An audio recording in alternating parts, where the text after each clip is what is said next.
Hello everyone, क्या हाल चाल है। मैं VWC वाला, आपका हम सबका ब्यूटीफुल चैनल। और आज हम देखेंगे प्राणी जगत, जो क्लास 11th की NCERT का 4th चैप्टर है, जिसको हम एनिमल किंगडम के नाम से जानते हैं। और ये नीट के लिए बहुत ही इम्पोर्टेंट और थोड़ा सा क्रिटिकल चैप्टर है। लेकिन मैं आपको एक एक जो है क्लासिफिकेशन में एक एक एनिमल के बारे में डिस्कस करता हुआ चलूंगा और आपको बेहतरीन तरीके से समझाने की कोशिश करूंगा। और आज आप अच्छी जगह आए हैं। मैं यकीनन आपको भरोसे के साथ में, विश्वास के साथ में, बिलीव के साथ में मैं आपको ये याद करवा के जाऊंगा। चैप्टर को पहले तो पढ़ेंगे, फिर उसके बाद इसको हम एक एक पॉइंट इसका याद करते हुए चलेंगे। और ये बहुत इंपॉर्टेंट है नीट के लिए, क्योंकि इससे 4 क्वेश्चन पूछे जाते हैं लगभग। और 4 इंटू यानी कि 4 का अगर मल्टीप्लाई करते हैं तो 16 नंबर बनते हैं। क्लास जो है 11th NCERT का चैप्टर 4th है। तो आइए हम बात करते हैं। सबसे पहले इसके कोऑर्डिनेटा और नॉन कोऑर्डिनेटा के बारे में जानेंगे। सॉरी, कोऑर्डिनेटा, आज थोड़ी सी तबीयत नर्वस है, फिर भी मैं आपके लिए लेक्चर लेके आया हूं और बहुत ही आसान तरीके से इसको हम समझाने की कोशिश करेंगे। और यकीन मानिए कि आपको समझ में जरूर आएगा। तो लिखते हैं। सबसे पहले हम स्टार्ट करते हैं एनिमल किंगडम।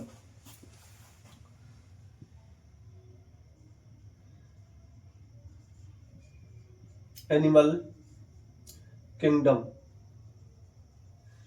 यानी प्राणी जगत।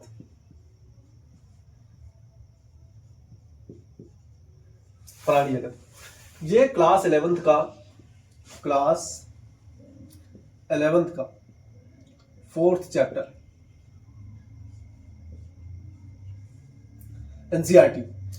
एनसीईआरटी के ही बेस पे सारी लड़ाई हमारी जो होती है नीट की, वो एनसीईआरटी के बेस पे ही लड़ी जाती है। और तुम लोगों को भी पता होगा अच्छी तरीके से एनसीईआरटी। आजकल जो है गांव के स्कूलों में पढ़ाया जाता है, वो प्राइवेट बुक्स पढ़ाते हैं। प्राइवेट बुक्स का मतलब ये होता है कि उनका जो है कमीशन चलता रहता है, जिसकी वजह से उनको क्या होता है, उनको लाभ बेनिफिट मिलता रहता है और वो प्राइवेट बुक ज़्यादा रेफर करते हैं। इसीलिए मैं कहता हूँ क्लास 9 से ही आप अगर डॉक्टर की फील्ड में जाना चाहते हैं तो क्लास 9 से ही क्या करना स्टार्ट कर दें, क्या एनसीईआरटी पढ़ना स्टार्ट कर दें। क्लास 11 से साइंस की एनसीईआरटी यूज करना स्टार्ट करें। क्लास 9th, क्लास 10th और क्लास 11th और क्लास 12th, ताकि आपको समझ में आए और उसके आप प्रीवियस ईयर के क्वेश्चन पेपर हल करें। प्रीवियस ईयर मतलब पुराने साल के जो पिछला निकल चुके हैं एग्जाम, उनके एग्जामों के क्वेश्चन जो होते हैं उनको हल करने की कोशिश करें। तो आपको बेहतरीन तरीके से समझ में आएगा कि किस लेवल के क्वेश्चन पूछे जाते हैं। और आज हम इस चैप्टर में भी लेवल के बारे में समझेंगे कि कौन सा एनिमल या कौन सा फाइलम कौन से लेवल तक जा सकता है, यानी कि कौन से हाई लेवल तक जाते हैं और कौन से लो लेवल तक जाते हैं। मतलब मीन्स इसकी अगर हम बात करते हैं तो ये बहुत होते हैं तो सेल्स लेवल तक जाते हैं, बहुत होते हैं तो टिश्यू लेवल तक जाते हैं, और बहुत होते हैं ऐसे जो ऑर्गन लेवल तक जाते हैं, और बहुत ऐसे एनिमल होते हैं जो ऑर्गन सिस्टम लेवल तक पहुंच जाते हैं। तो कौन से एनिमल हैं जो ऑर्गन सिस्टम लेवल तक पहुंचे, कौन से एनिमल हैं जो सिर्फ सेल लेवल तक ही रह गए, उनकी ग्रो आज भी नहीं हो पाई है। और हम बात करेंगे कोऑर्डिनेटा एंड नॉन कोऑर्डिनेटा एनिमल की। तो इसको हम 2 भागों में डिवाइड करते हैं। प्राणी जगत है, इसको हम 2 भागों में डिवाइड करेंगे। सबसे पहले बात करते हैं नॉन कोऑर्डिनेटा की। नॉन कोऑर्डिनेट, और इधर हम बात करते हैं कोऑर्डिनेटा की।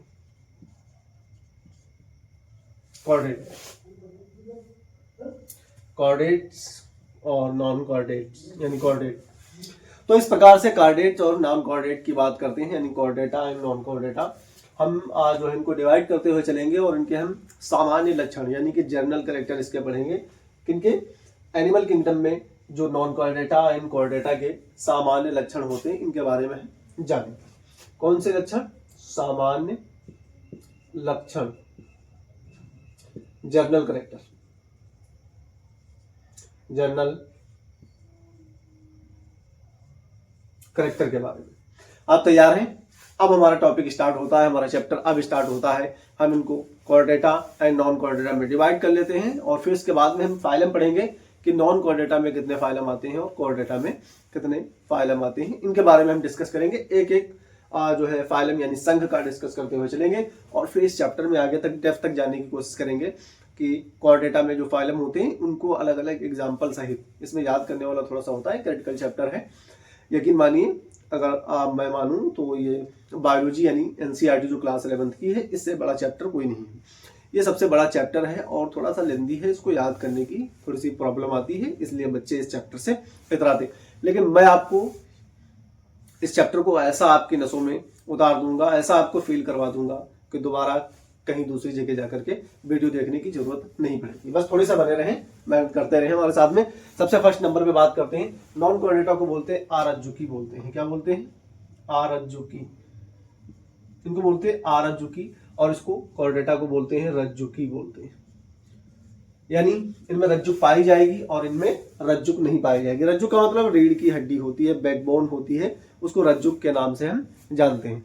और सबसे फर्स्ट नंबर अगर हम इसके कैरेक्टर की बात करते हैं, पहला कैरेक्टर, तो इनका जो रीढ़ की हड्डी होती है, ये जो बैकबोन है, ये बैकबोन पाई कहाँ जाती है? तो किन्हीं एनिमल में वेंट्रल साइड में पाई जाती है, यानी आधारी साइड पे पाई जाती है, और किन्हीं पे डोर्सल साइड पे पाई जाती है, जिनको हम बोलते हैं पृष्ठी साइड बोलते हैं। कौन सा साइड होता है? पृष्ठी। तो इनमें कहाँ पाई जाती है? इनमें वेंट्रल साइड पे पाई जाती है। पहला कैरेक्टर बहुत इंपॉर्टेंट, वेंट्रल साइड यानी कि आधारी साइड पे, आगे साइड पे पाई जाती है। किनमें? नॉन कॉर्डेटा में। किनमें पाई जाती है? नॉन कॉर्डेटा में। जो पृष्ठ रज्जु होती है, बैकबोन होती है, रीढ़ की हड्डी होती है, वो कहाँ पाई जाती है? पृष्ठ यानी कि जो है किस साइड में पाई जाती है? आधरी साइड पे पाई जाती है। कहाँ पर पाई जाती है? आधरी साइड पे पाई जाती है। और इधर अगर हम बात करते हैं तो ये कहाँ पाई जाती है? डॉर्सल साइड में पाई जाती है। ये पहला कैरेक्टर, सामान्य कैरेक्टर, ये डॉर्सल साइड पे पाई जाती है, यानी कि पृष्ठी साइड में, पृष्ठी साइड में, और इसको बोल देते हैं आधरी साइड में, आधरी क्षेत्र में।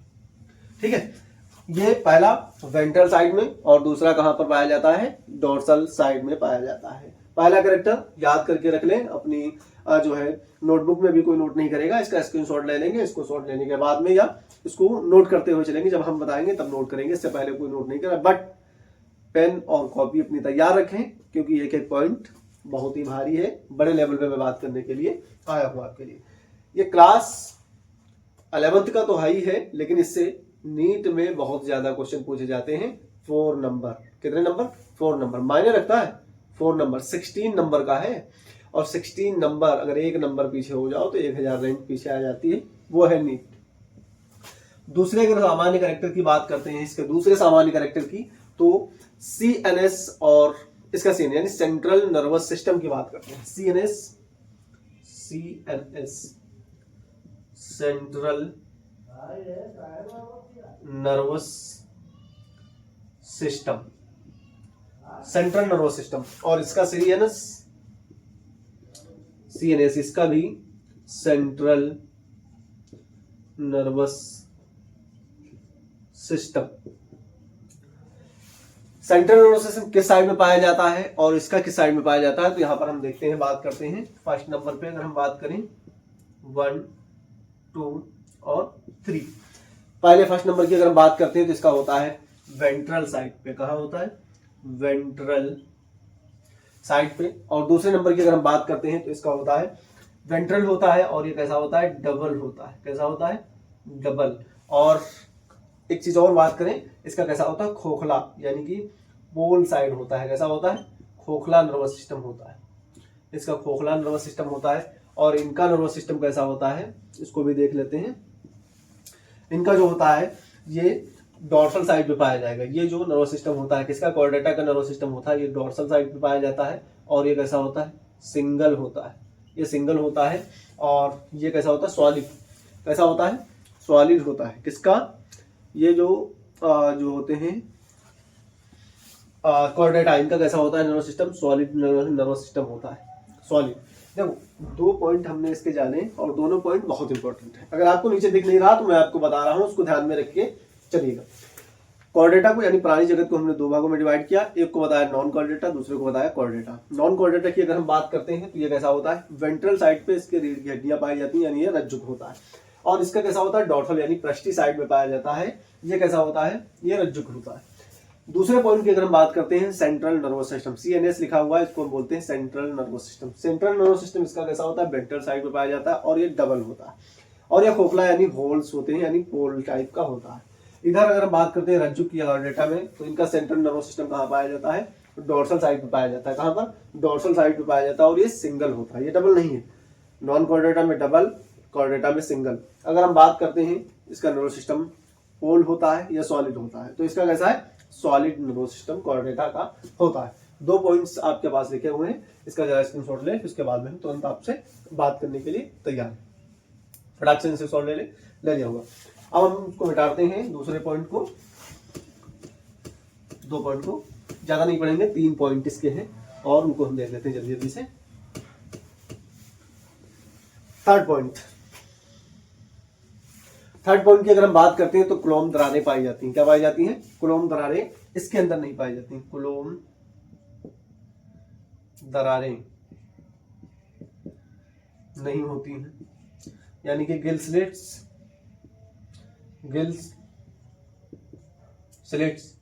नो, इसके अंदर गिल स्लिट्स नहीं होती। इसके अंदर क्या होता है, गिल स्लिट्स प्रेजेंट होती, gill slits present, gill slits क्या होती है, प्रेजेंट होती है।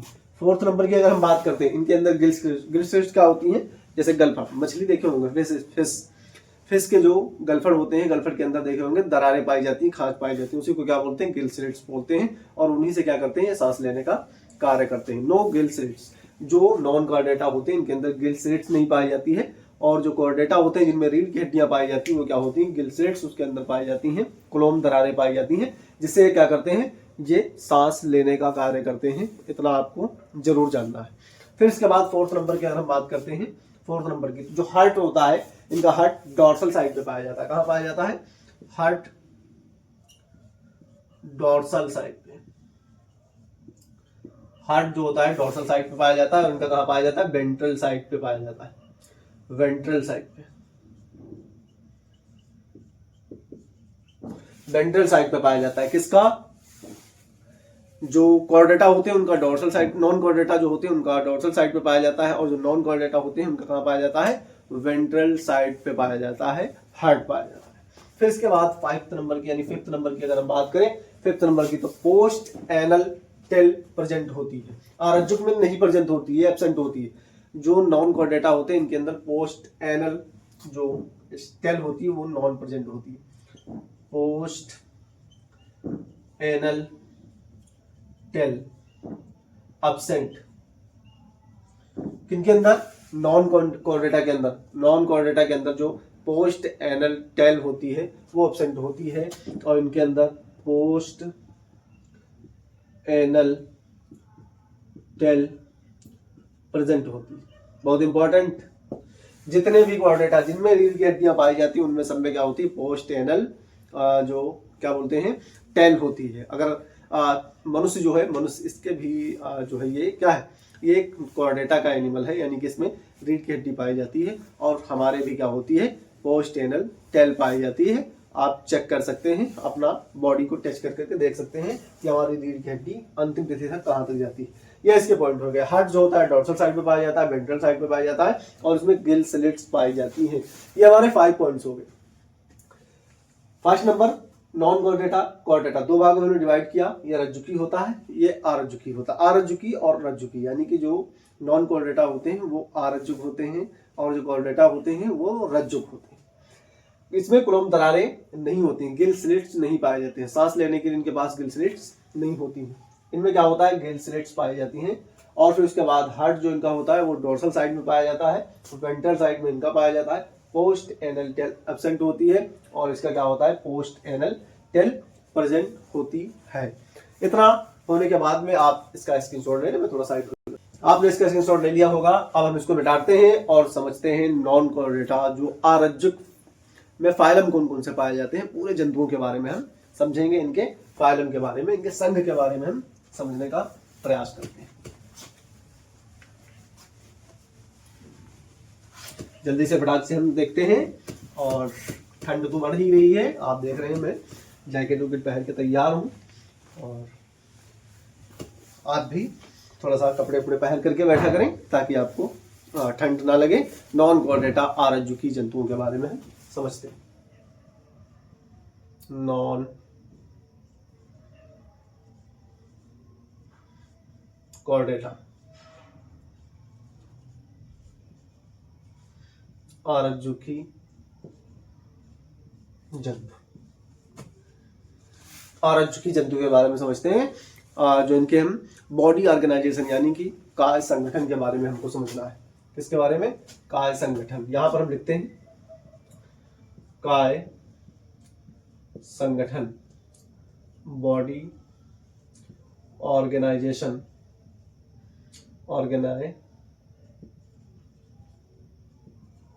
ऑर्गेनाइजेशन के बारे में। बॉडी संगठन यानी काय संगठन के बारे में हम समझेंगे किस प्रकार से कौन कौन सा लेवल इनके बीच में आएगा। सेल लेवल किसके अंदर है, टिश्यू लेवल किसके अंदर है, ऑर्गन लेवल किसके अंदर है, और फिर इसके बाद में ऑर्गन सिस्टम लेवल किन किन के अंदर, कौन कौन से फाइलम है उनके अंदर आएगा। तो सबसे पहले बात करते हैं हम एक एक करके इनके फाइलम को समझेंगे, फिर उसके बाद में हम ये टिश्यू या सेल या ऊतक के माध्यम से हम समझते जाएंगे। सबसे पहला फाइलम यहां पर हम लिख देते हैं संघ।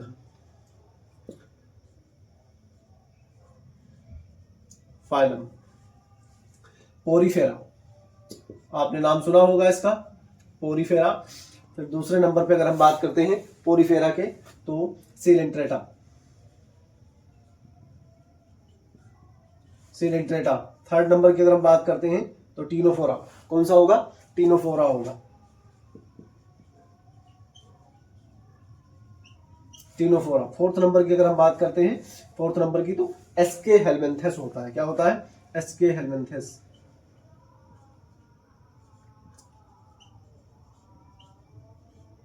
हेलमिंथेस। और फिर उसके बाद 5 नंबर पे हम बात करते हैं तो प्लेटे हेलमिंथेस होता है, प्लेटे हेलमिंथेस। 6 नंबर की अगर हम बात करते हैं, 6 नंबर की तो एनिलीडा आता है। क्या आता है? एनिलीडा। कौन सा? एनिलीडा आता है, एनिलीडा। 7 नंबर की अगर हम बात करते हैं तो इसके अंदर आता है आर्थ्रोपोडा आता है। कौन सा आता है? आर्थ्रोपोडा। और 8 नंबर की अगर हम बात करें, 8 नंबर में कौन सा आएगा? Arthropoda Mollusca. कौन सा आएगा? Mollusca, Mollusca. 9 नंबर की अगर हम बात करते हैं, 9 नंबर पे तो इकाइनोडर्मेटा। कौन सा आएगा? Echinodermata, Echinodermata. 10 नंबर की अगर हम बात करते हैं तो हेमिकार्डेटा, हेमिकार्डेटा। इसको देख लेते हैं जरा, ये पूरा स्लिप आ रहा है मोबाइल में कि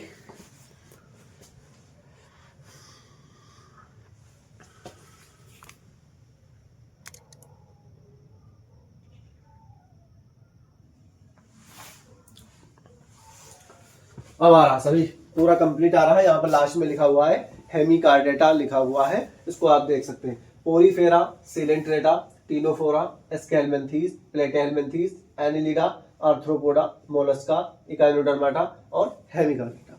अब हम इसके बात करेंगे काय संगठन के बारे में। इसको याद करिएगा, ये जो क्लासिफिकेशन है इनको थोड़ा सा याद करने की कोई इतनी खास ट्रिक नहीं है। आप अपने हिसाब से ये बाहरी लेटर जो लिखे हुए हैं, इनके जो प्राइमरी लेटर है, इनके हिसाब से कोई एक ट्रिक बना लें। ट्रिक बनाने से क्या होता है, चीजें आसान हो जाती हैं। तो सबसे पहले चार फाइलम याद कर लेंगे, ऑटोमेटिक सब याद हो जाएंगे। पहला पोरीफेरा, और पोरीफेरा के बाद में सीलेंट्रेटा, सीलेंट्रेटा और टीनोफोरा। सीलेंट्रेटा और टीनोफोरा क्या है? दोनों एक ही समान है। ये पहले एक ही में थे लेकिन इनको बाद में अलग कर दिया गया, कुछ इनमें डिफरेंट पाए गए।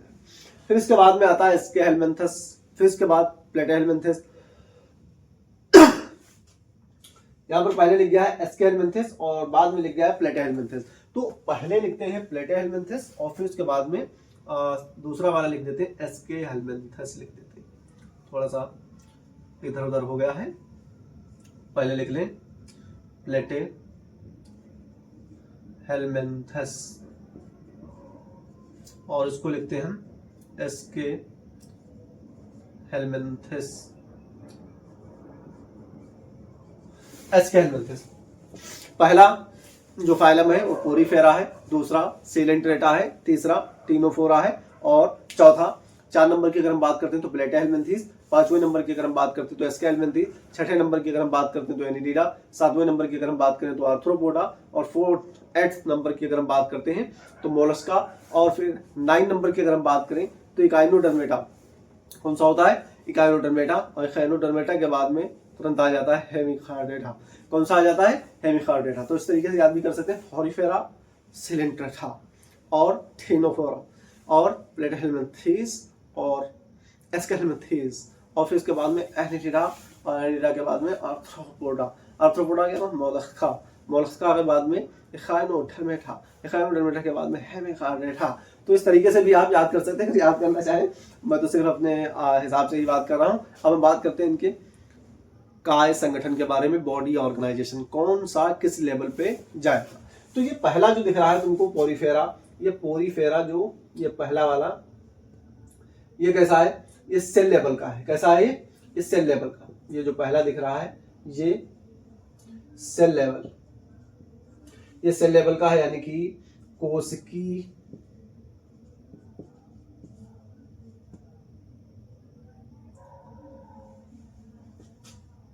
ये कोशिकी स्तर का है। ये कैसा है? ये कोशिकी स्तर का पाया जाता है। यहां पर हम लिख देते हैं, ये कैसा हो गया? ये कोशिकी स्तर। जो पोरीफेरा है सिर्फ और सिर्फ कैसा रह गया? ये कोशिकी स्तर का रह गया, ये कोशिकी स्तर का।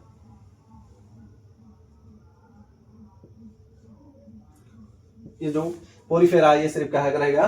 कोशिकीय स्तर का रह गया। और फिर उसके बाद में सेलेंट्रेटा और टीनोफोरा, ये दोनों क्लासिफिकेशन एक समान है। जैसे आप डिमार्ट के अंदर जाते हैं, एक जैकेट खरीदे तो उसके पीछे एक ऑफर लगा होता है कि इसके साथ में 1 बाय गेट फ्री, यानी कि एक चीज जो खरीदोगे दूसरी चीज क्या हो जाएगी? फ्री हो जाएगी। अगर आप सेलेंट्रेटा को पढ़ते हैं तो टीनोफोरा उसके भाई समझ लें, बिल्कुल सेम कैटेगरी का है, सेम कैरेक्टर उसके पाए जाएंगे। तो ये जो सेलेंट्रेटा और ये टीनोफोरा थे, ये कैसे पाएंगे? सेलेंट्रेटा और टीनोफोरा ये टिश्यू लेवल के पाएंगे। ये कैसे लेवल के पाएंगे? टिश्यू लेवल के। ये टिश्यू लेवल इनके अंदर पाया गया, इनके अंदर देखा गया। टिश्यू लेवल मतलब ऊतक स्तर, ऊतक स्तर किनके अंदर देखा गया? इसके अंदर जो सेलेंट्रेटा और टीनोफोरा, इनके अंदर कौन सा स्तर देखा गया? टिश्यू स्तर देखा गया। प्लेटिहेल्मिन्थीज एक ऐसा प्राणी है, एक ऐसा फाइलम है जहां से क्या हुआ? थोड़ा सा ऑर्गन सिस्टम में बदलने की कोशिश हुई, और ये एक ऐसा क्लासिफिकेशन, पहला क्लासिफिकेशन है जो इसमें ऑर्गन बनने की स्टार्टिंग हुई। क्या बनने की स्टार्टिंग हुई? ऑर्गन बनने की स्टार्टिंग हुई प्लेटिहेल्मिन्थीज में। तो यहां पर हम लिख देंगे ऑर्गन सिस्टम, ऑर्गन लेवल लिख देते हैं। क्या लिख देते हैं? ऑर्गन लेवल लिख देते हैं। और इसके अंदर अंग तंत्र, यानी कि अंग बनना स्टार्ट हो गए। अंग स्तर, अंग स्तर किसमें बने? अंग स्तर बन गए प्लेटिहेल्मिन्थीज में। और Aschelminthes, Annelida, Arthropoda, Mollusca, Echinodermata और हेमिकॉर्डेटा, इतने में क्या बनना स्टार्ट हो गया? ऑर्गन सिस्टम लेवल बन गया। क्या बन गया? Organ system level. इसमें बन गया ऑर्गन सिस्टम लेवल। इसमें ऑर्गन सिस्टम लेवल बन गया, यानी कि अंग तंत्र, अंग तंत्र बन के तैयार हो गया। अंग तंत्र स्तर बन गया किसके अंदर? अब ध्यान से देखें, हमारे बोर्ड पे आपकी निगाहें होनी चाहिए। आप अभी इसको नोट नहीं करेंगे। क्लासिफिकेशन हम पढ़ रहे हैं किसका? बॉडी ऑर्गेनाइजेशन, यानी कि नॉन कॉर्डेटा का क्लासिफिकेशन पहले किया। इसके अंदर 10 क्लास हैं, और 10 क्लास के बाद यानी कि 10 फाइलम है। 10 फाइलम के बारे में हमने समझा। पहला पोरीफेरा, दूसरा Coelenterata, Ctenophora, Platyhelminthes, Aschelminthes, Annelida, Arthropoda और इकाइनोडर्मेटा और हेमिकॉर्डेटा। पहला जो पोरीफेरा है वो सिर्फ कहां पर गया? सेल लेवल तक पहुंचा। कहां तक पहुंचा? सेल लेवल, यानी इसके अंदर सिर्फ कोशिका बनकर ही ये रुक गया, इसकी आगे ग्रो नहीं हो पाई। दूसरे की बात करते हैं सेलेंट्रेटा और टीनोफोरा, ये दोनों भाई भाई हैं। उसको पढ़ोगे तो उसकी याद आएगी, इसको पढ़ोगे तो इसकी याद आएगी। यानी एक जुड़वा दो भाई हो, एक के थप्पड़ मारो तो दूसरे को चोट लगे, और उसके अगर थप्पड़ मारा जाए तो उसको भी चोट लगती है। तो ये क्या करते हैं? ये ऑफर में दोनों आए हुए, सेलेंट्रेटा और टीनोफोरा। यहाँ पर सेलेंट्रेटा, टीनोफोरा दोनों में कैसा लेवल बना? टिश्यू लेवल बना, यानी ऊतक स्तर बन के तैयार हो। फिर 4th नंबर की अगर हम बात करते हैं प्लेटिहेल्मिन्थीज की, तो प्लेटिहेल्मिन्थीज में कैसा लेवल बना? ये ऑर्गन लेवल बन गया, यानी कि अंग स्तर बनना स्टार्ट हो गया। फिर उसके बाद में जितने उसके नीचे फाइलम पाए गए, उनमें सब में क्या पाया गया, ऑर्गन सिस्टम लेवल। कौन सा लेवल पाया गया, ऑर्गन सिस्टम लेवल बनना स्टार्ट हुआ, और इसी को बोलते हैं अंग तंत्र सिस्टम या अंग तंत्र, इस तरह बोल देते हैं। इसके आगे हम बात करेंगे, इसकी सिमेट्री के बारे में पढ़ेंगे, और फिर धीरे धीरे करके एक एक क्लासिफिकेशन का डिस्कस करते हुए चलेंगे, एक एक फाइलम का डिस्कस करते हुए चलेंगे, इसके एग्जाम्पल पढ़ेंगे। नेक्स्ट वीडियो आपके लिए बहुत जल्दी आएगा। ये वीडियो कंप्लीट देख करके इसको नोट जरूर कर लें, इसका स्क्रीनशॉट ले लें पहले फटाक से। आपने ले लिया इसका स्क्रीनशॉट। अब हम नेक्स्ट वीडियो में आपसे मिलते हैं, और ये हमारा रहेगा लेक्चर 1 बेसिक रहेगा, बिल्कुल बेसिक है। आपको मैं यहां से लेकर के इस लेवल तक लेकर आऊंगा, और धीरे धीरे, और चालबाजी, बदमाशी, या अगर तुम किसी को तकलीफ देने की कोशिश करोगे, धोखा देने की कोशिश करोगे, तो तुमसे बुरा और मैं हमसे बुरा कोई नहीं होगा। इसलिए ध्यान रखिए, धोखा किसी को नहीं देना है, सिर्फ पढ़ाई पे ध्यान दीजिए। मिलते हैं नेक्स्ट वीडियो में। All the best.